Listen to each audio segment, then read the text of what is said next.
بالله من الشيطان الرجيم. بسم الله الرحمن الرحيم. الحمد لله رب العالمين، والصلاة والسلام على خاتم الأنبياء والمرسلين سيدنا محمد وعلى آله وصحبه أجمعين. أما بعد،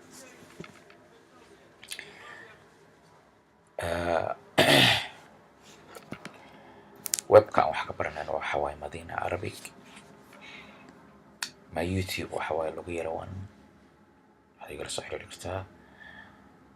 my Facebook group waxa waaye tafsiirka quraanka. maanta cashirkeena waa still waxaan ku jirnaa lesson 4 number 1. inaa idinla dulmaro kulligiis qaybtii u dambayso intaan number 1ka 2 waan gudbaynaa insha allah.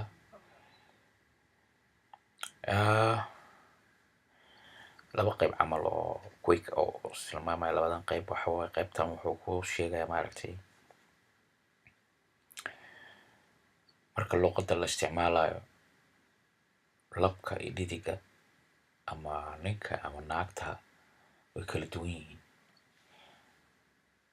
badanaa qofka magaca dumarka ama waxay tahay ta waa raacsan ugu dambaysa, ta marbuuda, ta gudan baa ugu dambaysa. magaratay kelmadan khaalidatu waana sifa maaragtay.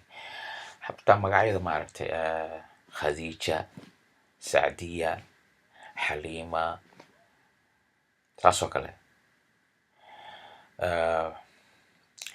way jiraan wax qaacidada khilaafsan, laakiin sida maaragtay zaynab oo kale ta ma wadato.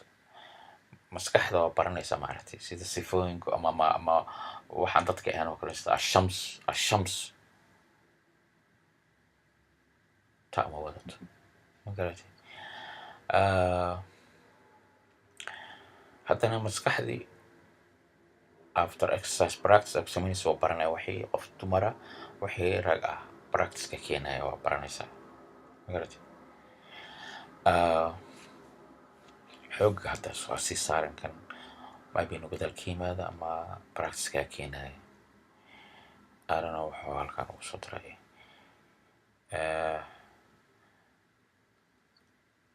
ragga laakiin ta ma wadato badanaa. khaalid waa nin.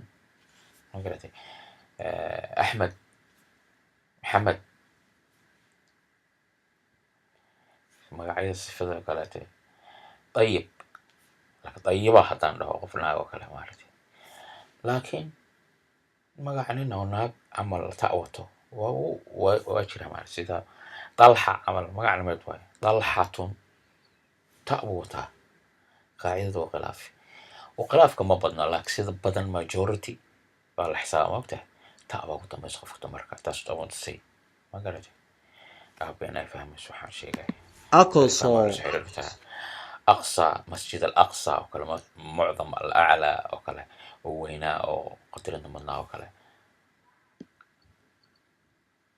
ألف قصاص اللغة أقصى ألف عمل الشيء هي أذان الوقراء وصيد هذا عمل. مقرتي أسماء ولله أسماء الحسنى عمل مقعيو ومقعيو ساس كنا ماتها أسماء هذا الوقراء. anyway quick one kan hoose wuxuu tilmaamayaa kelimada ka bilaabato magac iyo kelimada ka bilaabato sifo aan magac ahayn. الجملة الفعلية جملة فعل ka bilaabato. ذهب ay ka bilaabato. ذهب أحمد إلى الجامعة. ذهب أحمد إلى الجامعة. أحمد wuxuu aaday buu ka bilaabaa أحمد. magaratay أحمد كما بالله مقع كما بالله مركز جملة فعلية ولا هذا بكل هاي. الجملة الاسمية أحمد ذهب إلى الجامعة. أحمد وحو هذه جامعته. أنا الجملة الفعلية الجملة الفعلية أنت سكوا أنت سكوا معنا وعشر كان haddii aad confuse noqoto buuq geliyey, don't worry, wax ka soconayna ama way soo weydiin kartaa ama casharada hore ku laabo. insha allah waa kusii cadaanaysaa, waa sii fahmaysaa insha allah. ilaahay na waafajiya insha allah, ilaahayna hanoo sahlo. lesson 4 ka qaybta labada dhaqso bilaabana insha allah sida firaaqaan u helo. وبالله توفيق. ده صعب. عشركي والسلام عليكم ورحمة الله وبركاته.